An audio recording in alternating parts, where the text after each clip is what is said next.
जी भाई अरफाक दुखी रही साफ सगर तहसील तलगंग जिला चकवाल। दुखी साहेब मैनू छोड़न ते जे बेली तुले आवदा है चोखा सोची ना पाओ साल मेरे ना भर। मैं ते लानत होवे जे खुशामद करा सांगा त्रुटन दा मैनू जरा भी नहीं डर।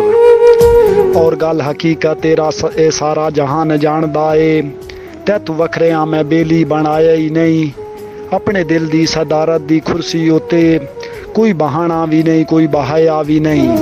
और अपने जज्बात एहसास लफ्ज़ां दे विच किवें लिखां ते कित्थों घिना ओ कलम देंदा मज़हब इजाज़त अकीदत दे विच।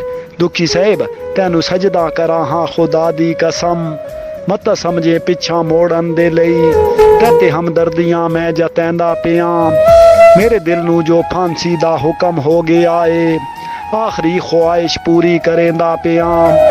कोई जो पुछी कदाई भी किसी मोड़ ते धागा सचियां परीतां दा कैं त्रोड़े आए।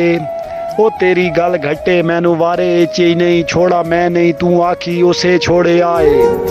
और मेरी जेब पक पवे तेरी शान दे विच जान के कोई लफ्ज़ कुराड़ा आखां। तैनू इल्मे मैं इतना कम ज़र्फ ना जो अज तैनू चंगा कल तैनू माड़ा आखां।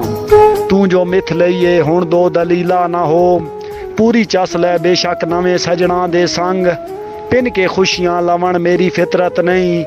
मैं निभा लैसा बकिया हयाती दे डंग और मैं ते एहसान पहले काफ़ी कीतेस वारी वत मैं ते तायर वलेंदी पईए। तेरी गलती कदें भी बनैसा ना मैनू अपनी गरीबी मरेंदी पईए।